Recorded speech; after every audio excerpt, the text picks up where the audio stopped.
Hey guys, welcome to episode 6 of Call to the Pen. Today we have the privilege of having Eric Cressey on, Director of Player Health and Performance for the New York Yankees, also co-founder of Cressey Sports Performance in Hudson, Mass. And in Palm Beach Gardens, Florida, and the host of Elite Baseball Development Podcast. You guys can check it out on Apple. It's a great podcast.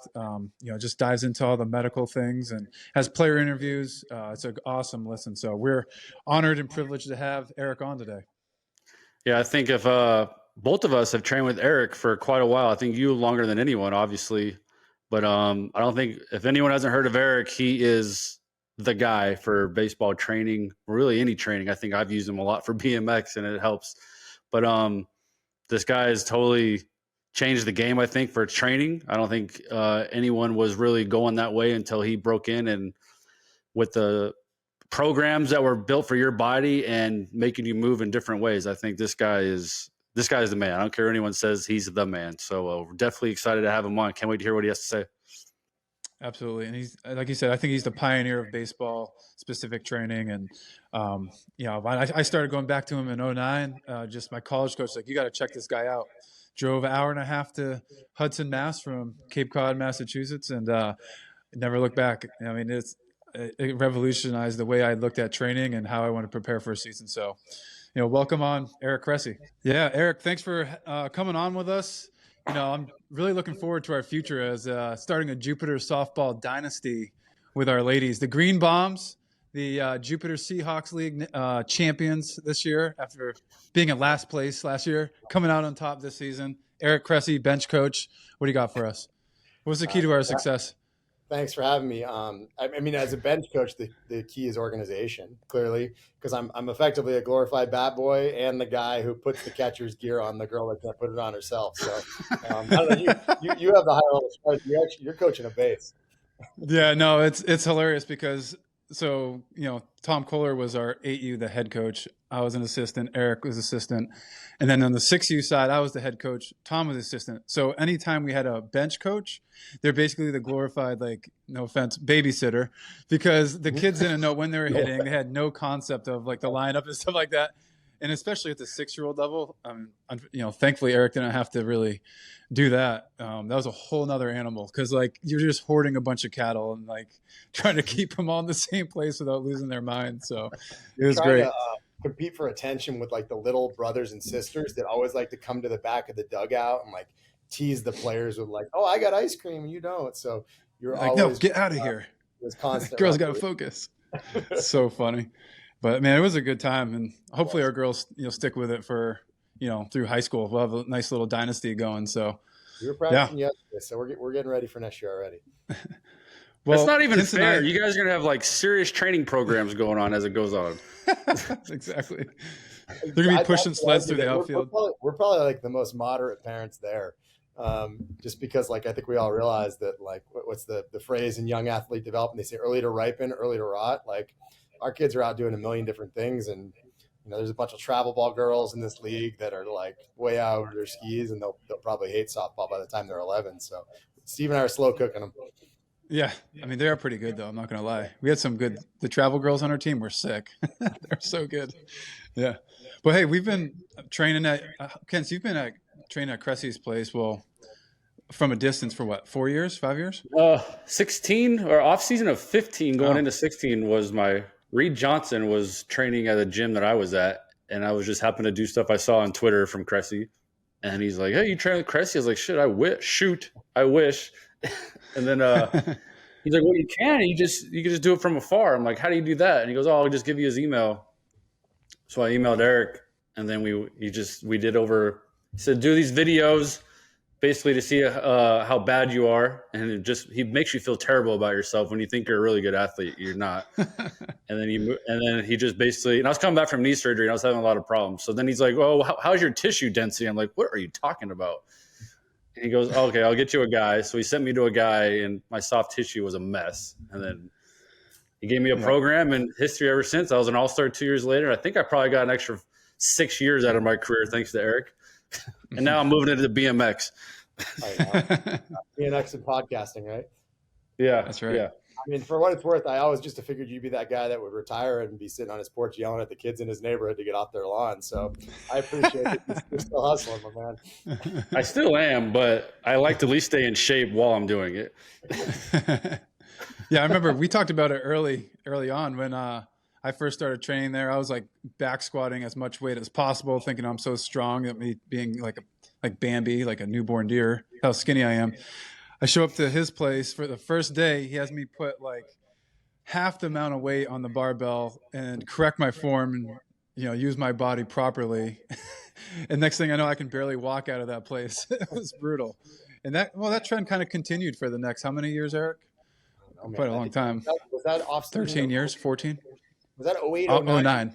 9, 10. I can't remember because I do remember you made your major league debut our wedding weekend in 2010. So it was definitely before that one. But yeah, man, I give you a lot of credit. You made a lot of long drives. That was Falmouth to Hudson, 4 days a week, back and forth. It was a lot of mileage. So ton of hustle to make it happen. Not much going on in the Northeast in December, January, so it's pretty desolate. But while we're on the subject of workload, Kintz and I have been, we talked about this when we were playing, Kintz, how to manage bullpen workloads, especially when you have a young minor leaguer coming up who, has never really, he might have pitched back to back like once or twice in his entire career, but might have to pitch 4 out of 7 days and kind of manage that and still stay sharp. From a, where you're at in your position, how do you see like the best possible route to take handling a minor leaguer, preparing him for a workload like that without him getting injured? Yeah. I think you backtrack from like what an injury is.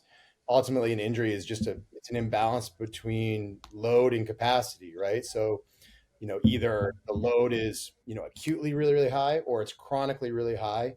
Or the athlete just doesn't have enough capacity to basically tolerate what's thrown at them. And, historically things are a combination of the two, right? So, there's a game last year, we had an athlete got injured, mid-season. We played 3 games in 30 hours in 2 different time zones, and he pitched in 2 of them in like high leverage spots. So you're like, that's one of those levels of load that it's hard to have enough capacity to really handle that no matter who you are, just because there's so many variables that get thrown in a situation like that. And that's a function of baseball, schedule being crazy. But, I think it comes back to, I always try to say that work capacity is skill specific.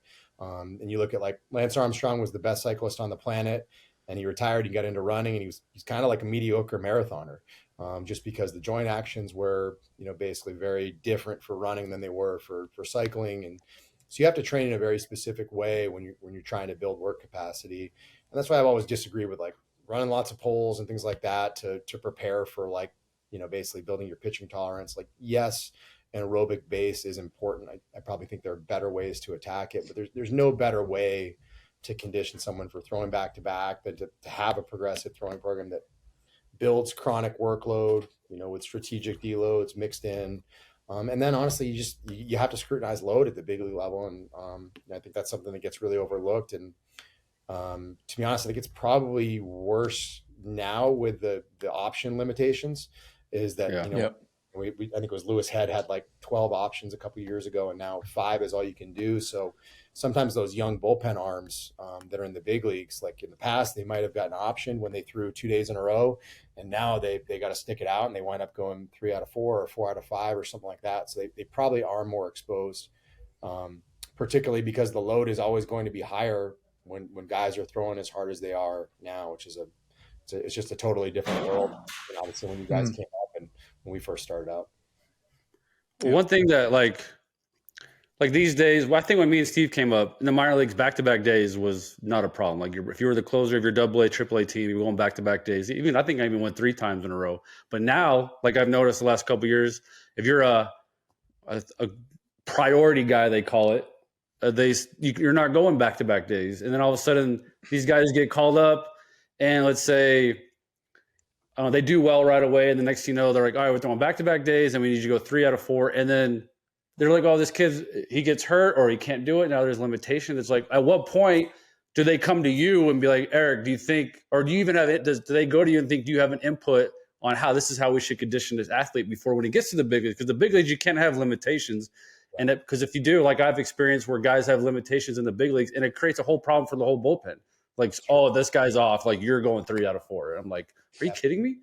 Yeah, you've got to do it. I don't know if Double A is the right time, just because that is, that high A to Double A seems like a really, really big adjustment that I've seen over the Totally. years. I don't know if you guys agree with it, but obviously Triple A to the big leagues is the biggest adjustment. I think Triple A is the time when you have to. The guys have to be exposed to back to backs because, like you said, you're at that level. You're preparing for guys who contribute to a major league roster. In a pinch. One guy gets hurt, Right. up, Yep. and play 13 innings or something like that, it's just going to happen. So it's probably less of a need than in the past when you could play that, 18 inning game, and the ghost runner has obviously changed that. But I think you've got to do it in AAA. There's no way around it. To be honest, you probably see it more in the college setting than you do in the lower levels of the minor leagues because you play these weekend series, and you often get guys that throw 2 out of 3 games or back to backs. You'll see guys that throw in all 3, whether that's right or wrong. It definitely seems to happen. Yeah, they get 5 days off after that, so it's very different. But that leads to my next question. Yeah, that's where how do you those acute spikes? That's a kind of a hot topic right now in light of some of the College World Series pitch counts. But I don't think it's healthy to go out and throw 160 pitches, even if you have 6 days off, because we know, like the research suggests that basically acute fatigue is a big deal. Meaning, like you have muscles, so soft tissue structures that cross your elbow to protect your ligament, and they've actually done research that shows how those muscles fatigue and how the ligament how the medial elbow gaps. So they protect your elbow, your ligament much, much more early on in a game than they can when they're fatigued in the 7th, 8th, 9th inning. So it was a different ball game when you had kids that were 84 to 86 throwing all these games. Now we've got guys that are 93 in the on pitch 160. Like that's definitely a massive risk factor for ligamentous injuries. Especially if there's a pitch clock in college and this kid threw 160 pitches, I think he's 100% getting hurt. Toast. Yeah. I don't know how I feel about that one. Is that kid? He's throwing 95. I'm assuming he's he's going to get drafted or at least sign as a free agent somewhere, right? He has a future, unless we don't know something about him. He's like, I'm not going to play baseball after this. I'm just going to leave it all on the line. But I'm assuming you're talking about that kid from Stanford. I mean, that was obviously the hottest topic, of late. But I think there have been a collection that have happened around baseball. I always choose my words carefully because I never like to comment on. I don't have context, but those are big deals. It's obviously a pretty big discussion point where every state in the country has high school pitch count guidelines. Certainly, I think they had pretty significant ones during like the World Baseball Classic as well. It's been put into little leagues, all these different things. For some reason, the NCAA has always just kind of turned a blind eye to it. So it is something that I think is a big deal because what happens is, we often see those players, they get through it, but then 3 or 4 years later, they get hurt in the minor leagues and no one talks about it. Minor league injuries don't get reported very well. So no one ever really, has to bear the brunt of the blame for it. So I do think it's something that should be visited at some point. Do you change your programming? Let's just say from a kid comes to a college to pro ball, and now obviously let's just say it's a reliever, actually starters because they're going to go every 5 days. So it's a little different. Do you feel like you've changed your programs from college to pro ball, and now with the pitch clock, is there anything that you change differently for them? I think the most important thing is just abiding by the pitch clock while you're doing your throwing program. That I think we both know, like, where that can be tricky nowadays is, like Steve, you and I have seen it. Like, guy throws a pitch, and then all of a sudden he talks to his pitch coach. He looks down at like what the iPad tells him, whether it's Rapsodo or TrackMan. Maybe he's looking at the Edgertronic video, and before you know it, he's taking a minute and a half between pitches. So there's a time for, I guess, sessions where you're kind of like fine tuning your delivery or your offering or whatever it may be, but there is a time to actually get more specific with it. To be honest, I don't know how many guys you've talked to. I really haven't heard a ton of guys that have really complained about it a lot this year. I don't think that it's actually been a huge conversation point. I think more of the complaints maybe have come around like the enforcement of it in some capacities, some of like the hitters calling times and things like that are, I think there was one the other night about like didn't throw his first warm-up pitch in time in a game, like when he first came in, he had to start before like the 30-second mark. So I think it's just some of the stuff that, it's the bugs that they've got to work out of the system. But I honestly haven't heard a ton of guys being really, really frustrated about it. Like, I think most people like the fact that the games are going a little smoother and they're getting rid of some of that wasted time in the middle. Yeah. I mean, it's basically to clean up the guys that literally take forever. I mean, like, there's not a ton of guys that, took that long to, pitch the pitch. But we've discussed it before. The problem is like, all right, you're in a pinch, you're in a tough situation, game is on the line, and you're taught your whole life to slow the game down. Yeah. And then all of a sudden you don't have that time to slow the game down. So you have to come up with a new strategy. I think that's just the toughest part of it. But with the injuries and stuff, I mean, I could see guys getting hurt a lot quicker based on, what you're saying with just how quick guys have to work, and especially starting pitchers, man. It's tough. But yeah, I was actually cracking up because I hadn't thought of it this way, but David Cohen actually made a comment on the broadcast. I think it was actually last night's game. He was like, why, if this is such an issue, why aren't all the mound visits at 0 by the end of the game? If like you're in a big spot, you can call for a mound totally visit, catcher can spot, and, games end and guys still have, 4 or 5 of them left. So there's probably more rest in there if they need it. A lot of guys are just calling for that. Yeah. Well, I think you got to know no your analytics told them to take a mound visit. That's why. You got to. Well, yeah. The analytics don't tell you that. You have to know the personality that's on the mound. So you might have a guy that needs to slow down. I'm not going to mention any names. So I almost did. And then there's other guys that just want to power right through it. So, I mean, it's just, as a pitching coach, you just got to know your guy. I still kind of I always like to be the one just to go right through it. Just if I'm going to give it up real quick, or I'm going to get the outs real quick. Let's just go. So it's also kind of it's magnified on top of the 3-batter minimum, right? So if you're a guy who comes in and you get one of those like marathon 15 pitch at bats where guys foul off a ton of pitches and you're going 15 seconds. In the past, like you have one of those at bats, like you might get taken out. Now you layer a couple of those in a row, give up a ground ball single or something like that. You can be at 40 pitches and not a lot of time in a single inning. Yep, that's totally. True. I mean, Eric, so go ahead. No, go ahead. No, I was going to piggyback off what you talked about earlier.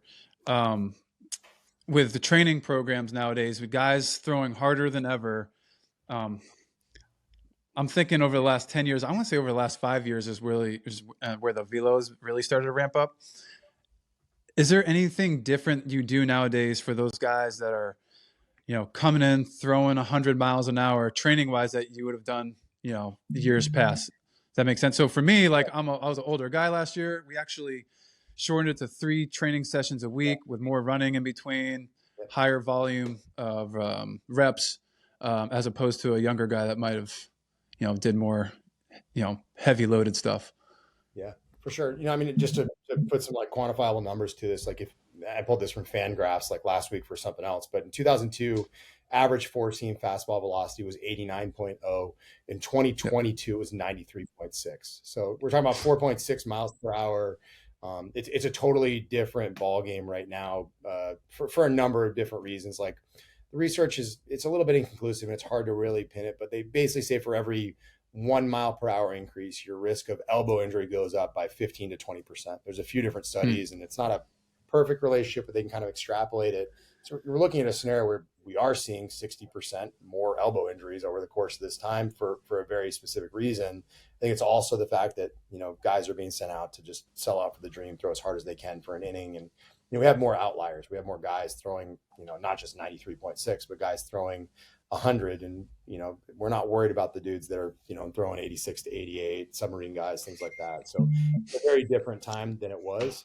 But I think the thing that for me is just as significant is like, obviously that's not just elbows, that's shoulders, that's necks, obviously more thoracic outlet stuff. We're seeing more like finger issues, like pulley tendon ruptures and guys throwing sliders. But there was an article that just came out that pitcher comebacker injuries are sky high this year. Obliques have gone sky high. Why? Pitchers are nasty. Hitters are getting fooled more often. Their pelvis and their torsos are going opposite ways. Hit by pitches went astronomically higher. They've kind of leveled off since about 2020. So just all these different factors, like it's not just the pitchers, being gassed and all that, but, it's also impacting how the rest of the game is played. And we're seeing rule changes. We're going to see more broken hands on slides because stolen bases attempts are up and more guys getting hit on pickoff attempts. So there's a lot of different things that trickle down from how the game has had to change because pitchers have gotten so nasty, in large part because they're throwing harder. But to your question, like what are some of the adjustments that we've had to made? Certainly, to be honest, the Steve Cisheks and the Brandon Kinslers aren't as common anymore, right? Not just because you guys didn't just get by on velocity, but because you pitched so long, right? You guys both pitched into your mid 30s. Like the average lifespan on major leaguers is going to be going down when we see more and more kids that are having Tommy John at 16. They're having a revision, in their mid 20s. It's the native ligament. What God gave you is always going to be better than what the replacement is. And on the inside of your elbow, that's a medial epicondyle. That's not a lot of bone that you can just keep drilling over and over again. So I do think we're in a little bit of a crisis state. And I look at thousands of radiology reports every year, and 18-year-old elbows just do not look good right now. The shoulders aren't great either, but the elbows, pretty much everybody that gets drafted in the top 5 rounds has stress reactions, partial ligament issues, previous histories of flexor injuries, ulnar neuritis. Like they are so different than the players that came up when you guys were like leaving high school and going to college and all that stuff. It's a markedly different experience it was. And I think that's why, to be honest, when we look on a lot of these major league all-star teams, some of these kids weren't the best players when they were 18. Like, sure, Bryce Harper, Manny Machado, these guys were elite high school talent. But, it's interesting to see how many late bloomers that we actually see, performing at a really high level in the big leagues. Steve, I don't know if you remember, we had a day at the facility. There were probably 30, 35 big leaguers that were at that. The facility was actually when we were still in Jupiter. And, I've always been involved with New Balance with area codes. And, I asked some of the guys, I'm like, any of you guys go to area code games? And they didn't even know what it was. Like Scherzer couldn't even tell me what it was. He was like a 48th round pick out of, high school or whatever. And like Sam Fold was our only guy there that actually went to area codes. So like, we're talking like 29 out of 30 big leaguers, like weren't even in the top 220 high school players in the country that came to our facility. They were all guys that figured it out later or went to college and matured or all that. So I do think we just need to be mindful of like, if we're talking about how do we manage like the Steve Cisheks and the Brandon Kinslers in their mid 30s, like we've got to talk about what did they do when they were, 16 to 20, they rode BMX, they played hoops, they did a wide variety of sports, and they built this really, really pristine foundation so that when they got narrower with their scope and they specialized, they set themselves up for longer term success with it.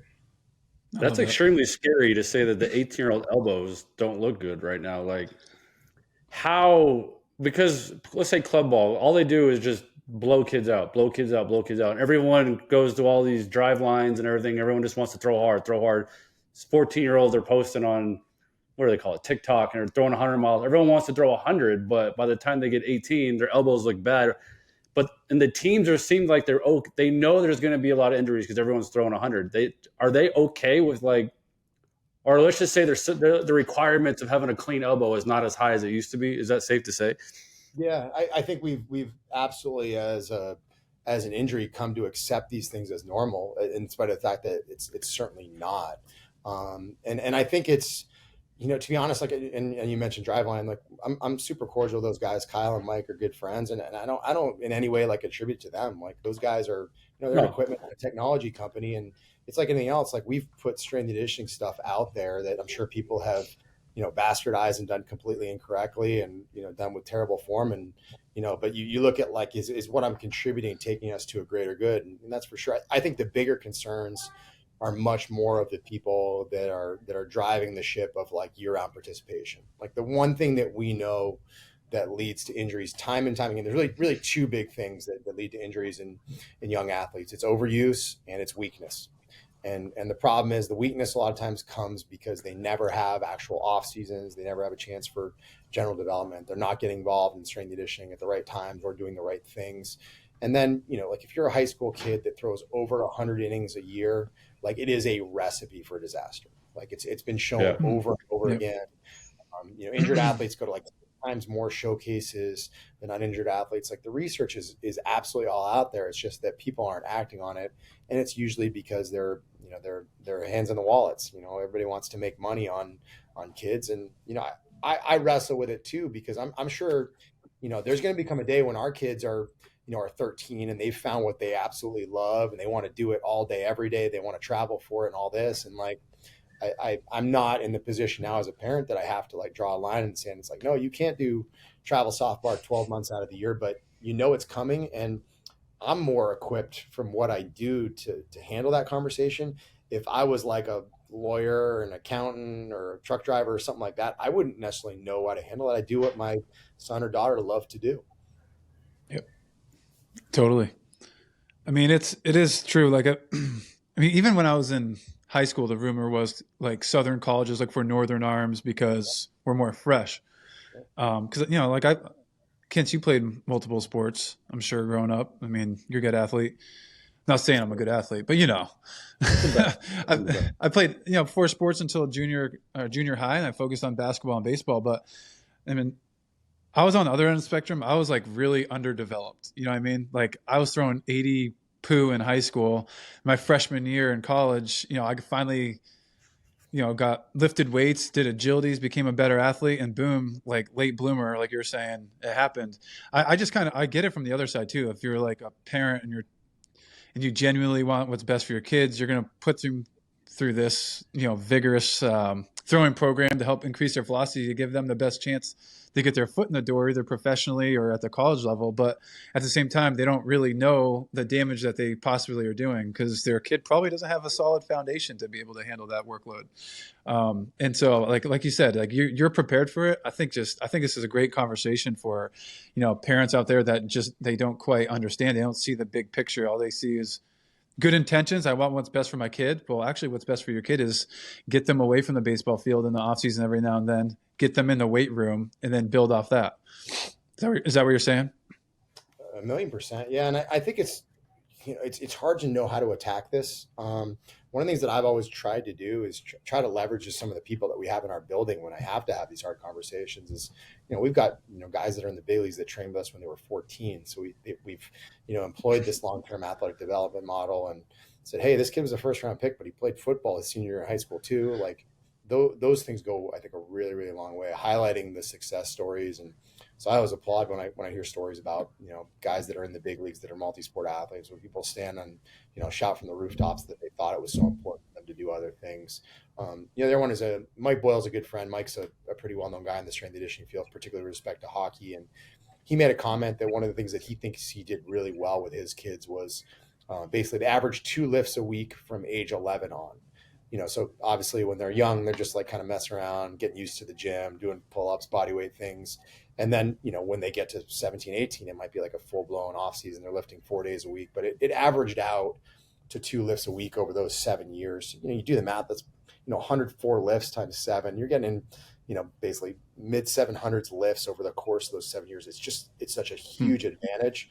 Like I already see our girls, they like to come to the gym with mommy and daddy and just like pull each other on the sled and swing on the TRX and stuff. And I think that's something that, we have these conversations. It's not to force strength training down their throat, but to say, hey, this stuff is going to be pretty protective if you do integrate it just a little bit at the right times. And then when the time is right, you've created a foundation that you can really do it well. That leads me to my next question I want to ask. Like, obviously we might have some BMX listeners and then some baseball listeners, but everyone always seems they want to get the strongest. Let's say a 10-year-old, 11-year-old, they want to load up their kid. They want to load up their spine. And I'm like always so scared. And one thing I learned from you is you never really want to load up the spine. If you did, it was with the safety bar. You never want to put them in a really bad back squat. But even then, at what age do you think a kid should be loading himself up? Or is it just, you think deadlifting, put stuff in hands? Like and once they start like getting their spine in bad spots, like one thing I learned from you is bad positioning creates bad injuries. Yeah. And, I never try to like vilify exercises. I think we use the safety squat bar just a little bit more because it's a little more shoulder friendly for a lot of our athletes that might be in that really like externally rotated position that can be a little more problematic, just from throwing. So it's a break from that. But, the first thing I'd say is one of the biggest like old wives' tales in the industry is that lifting will stunt growth. There's actually really no evidence to suggest. There's a guy, Dr. Avery Feigenbaum at the College of New Jersey, who's done some amazing research in this regard that's all very publicly available. What's interesting is your collarbone is actually not skeletally mature until you're about 25. So, nobody's like running into like these Division I football weight rooms and like contraindicating bench presses because they don't want the clavicle to grow correctly, and all these NFL hopefuls. So in reality, what actually happens is when age appropriate strength training takes place is you're actually stimulating bone density. And it's particularly important for our female athletes because they have somewhat of a limited window to build that bone density. But you do favorably adapt to that load as long as it's the right kind of stuff. So there's really no concerns about it. And in reality, like think about it, kids wear heavy backpacks all the time. Every time you sprint, you're putting between 6 and 8 times your body weight and ground reaction forces on your system. So, what we can do by handing a kid like a 15-pound kettlebell to do like a goblet split squat is entirely different and way more controlled. So I would just say make the weight room controlled, and eventually you broaden your exercise perspective so they can take on a lot more things. But you're right, positioning is everything.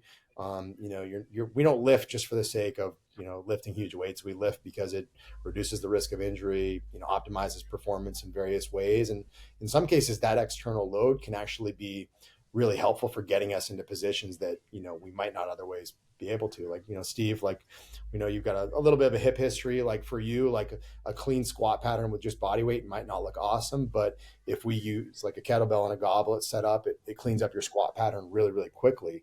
And that's something that has a ton of favorable impacts for you from a long-term movement proficiency standpoint. So load's not bad. Load just has to be used correctly with the right people and at the right times. Yeah, basically, I'm just trying to load as much weight as I can through the downforce of my golf swing. So that's all I'm focused on right now. Maybe tennis, if we start picking up tennis again, yeah, we could do some agility work. But definitely get back out there. I mean, hey, vertical jump is a very, very good predictor of driving distance, believe it or not. So good thing to have in your back pocket. It'll help you with your baseball or your softball swing, I should say, too. Oh yeah, there we go. Kent, what's your vert? I saw you jumping on a box before your ankle injury. Oh yeah, my vert was definitely high. I don't know what it was, but I got a long ways to go now after this ankle injury. We gotta get a video. That was actually pretty impressive. I know I was single leg jumping like 48 inches at least, like taking off or landing on one leg, taking off and landing laterally on one leg. Wow. Play. Yeah. It's not bad for an old man. Oh, that's pretty good. Does that relate to throwing 100 though? I know you're training all the neighborhood kids, so you gotta practice what you preach, right? Yeah, I mean, I gotta let them know, like I can show them up anytime I want. So, I think this leads me to my last question, unless you have another one, Kent. And I know we've gone back and forth with it. You sent other pitchers my way on my opinion on how to handle this, but off season, you go through full season of baseball as a professional, athlete, professional baseball player. Do you continue to pick up the ball and throw, or do you lay it down for a month or two? Have we come to a final consensus on this? I don't think we have. I'd say there are more guys than ever before who are continuing to play catch. But I also know one prominent name that we were mutual friends with, hated it. He's like, it was the mental aspect of it way more than anything else. Like by the time the following July rolled around, I was absolutely sick of baseball, and I've never been like that in, my entire career. So I think it works for some people and not for others. The advantage of it is obviously from a motor learning standpoint, you don't have to retrain the pattern nearly as much. And, some guys do deal with a lot of soreness when they start to throw. So they just try to keep it moving. And obviously Max is a guy who's been really, really, leading from the forefront with saying that was something that was helpful for him to avoid some of the soreness. But when you watch Max, he's messing around with a football, he might literally take a tennis ball and just do 20 easy throws. He might be tossing a ball for the dogs on the beach. For him, it's not he's not out there throwing missiles at 90 to 120. It's keeping things moving. And I think if there's one thing we've learned about young arms is that they don't necessarily understand intensity. Some of these guys that just come out throwing missiles at 60 feet are really a problem. So I think it works for people who understand how to just lightly play catch. Probably doesn't work as well for other guys who struggle with that level of restraint. Yeah. I'll be a case study for you someday. We can talk about it off air. But I have some personal, just thinking back on the last few years being older, putting down a ball, I don't think was actually a good idea for me. But we can talk about that more the other time. Yeah. I What do you thought think? It makes sense that's terrible. physiologically. The biggest thing that changes in an old shoulder, I actually learned this from Dr. David Alchek, who's the Mets team doctor. He's a wonderful guy. And he talked about the biggest change in old shoulders is elasticity. So you think about, you have this capsule in the front of your shoulder, ligamentous structures there. And early on in your career, they're kind of more like a trampoline. So you can kind of rebound off of them when you lay your arm back. And I think what happens over the course of a career is as your rotator cuff starts to slowly fail, the ligaments in the front of your shoulder actually become more like tissue paper. And that's why we see more capsular tears in older Hmm. pitchers. And I think there is something to be said about like not letting it get too stiff. And it does seem like some of those older players respond better to this. So that may be a little bit of what you're experiencing. And the biggest thing though that I think is advantageous about it is I've seen a lot of players over the years that when they just shut down at the end of the season and they take a month off from everything, they eat horribly. Their sleep schedule is all over the place. Alcohol, like it's a disaster. There's something to be said about when there's some kind of training implement, whether it's like going to yoga twice a week or just riding the bike or getting back to lifting or continue to play catch. They keep the athlete mindset and they eat better, they sleep better. They're in a much, much better place from like an overall recovery regeneration standpoint. So I've over the course of my career, I've tried to spend more time, like a guy like Brandon, like you were ready to go the day the season ended. Like you want to run through a wall, like you need to be protected from yourself. And Scherzerism, right? To keep, to use another one from Max is, I'd rather tame a tiger than motivate a donkey. But sometimes the donkeys are the ones that you need to tell to get moving. Steve, you're the donkey. Yeah, no, Steve was always really good, and I lived like on the street too, so I could go over and yell at him when I was thought in he was, between. yeah, Yeah, exactly. so it's bad. But no, it's the guys that show up December 1st and haven't done anything since the end of September. They're a nightmare. Like it's never easy to do. They've already started their throwing programs in some places, and you haven't yet had a chance to work on the really foundational stuff that underpins a lot of that longer term success. So I always want guys to move in some capacity, maybe take a week and then go from there. Yeah. I think that was one of the biggest mistakes I did the last couple of years is I took a month off from lifting and throwing. Didn't eat great, but I gave myself a week to crush whatever, and then I stopped doing that. But man, when I tried to ramp it back up, it was brutal. And so even through spring training, like I thought I'd be more rested. And actually, I remember after the 2018 season, I threw like 80 appearances. Yeah. The Cubs actually slowed me down in spring training, and that was the worst thing ever. Like I came out of that and talking about workload, like I wasn't ready for that chronic workload early in the year. They wanted me to pitch like every day. I'm like, dude, you just sat me out in spring training. Like it's my arm's not catching up with my body right now. But if I had to go back to do it all over again, and you were really good about this. I would just continue moving and stuff, and not just sit around play golf for a month. Yeah. I think it's a bell curve. Like there's some guys that, you were a guy that like you hated off days. Like you'd go in and play catch on off days during the season. Like some guys just have to have a ball in their hand. It's kind of how they're wired. There are other guys that don't throw much at all, that have no problem taking time. Like I think we see a lot of young guys that are maybe addicted to the tech, and they get into the habit of like before they're throwing pregame bullpens and on top of their normal throwing program. And then they get, maybe they get an up in the game, and then they sit back down and they get another up and then actually go in the game. Like before you know it, that workload is really, spiked, way more than they anticipated. So it's managing bullpen really tough. People actually count the up downs these days. Is that what you're saying? Because from what I remember, they didn't even think that was like a real thing. Like, oh, you're up down 3 times, but you're at the ninth and you're up tomorrow. I can't speak to every organization. I know that's something that we take a lot of pride in and we scrutinize really closely. So we had Reed Cornelius as our bullpen coach in Miami. He would keep track of that stuff. And at one point under, who was it? Jack McKeon, my rookie year, I was 14 out of 16 days in the game or up in the bullpen. It was ridiculous. Because you threw underhand, though. He didn't think it counted. Exactly. Well, that's where underhanders have elbows too. I mean, and Steve, don't give me it's funny actually. As I was looking at some of that velo data, I'm like Steve pitched when he was at his max, and I remember you had that. I don't know, it was April when you were coming off the WBC where you came out with the arm slot like a little bit higher, but there were some 6s in there. Like there was definitely some arm speed.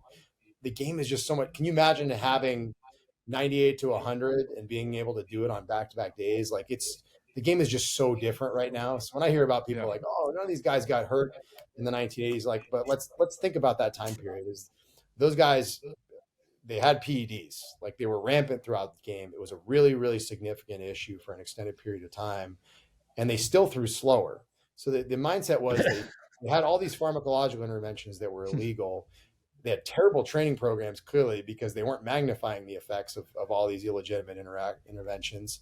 So what they were really doing is they were capitalizing on the recovery benefits of them. And on top of that, a lot of them were using not just things like that, but the amphetamines were an even bigger concern. Is that, they had a lot of things to get them going for the game after, that overnight flight from the West Coast or something like that. So the game is dramatically different. You can't compare a guy throwing 98 clean in 2023 to a guy, in the late 90s who was throwing 88 and making, 85 appearances. It's just so dramatically different. I mean, I think it's for the better. It speaks to, the game's cleaner now. It's a more fair playing field. Like, guys can turn over a million different stones to get better from a training and mechanics and video analysis and pitch design standpoint. Like, the game is very, very competitive. And, For sure. We obviously see it the most being in the AL East, where it's just like every night is like a playoff atmosphere and all that. Yep. So it's wild seeing how much things have changed, but it's not easy to compare to what happened in the 90s. Hold on, my final question.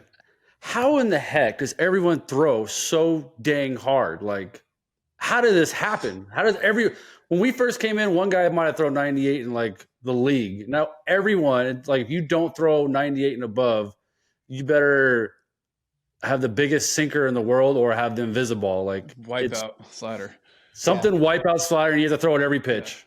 Yeah. So I think the first thing is the training initiatives are a huge part of that, right? We know a million different ways that you can get guys to throw harder, whether it's just body weight increases, whether it's things you do in the weight room, med ball stuff, whether it's obviously various throwing programs, weighted balls, underload, overload, long toss.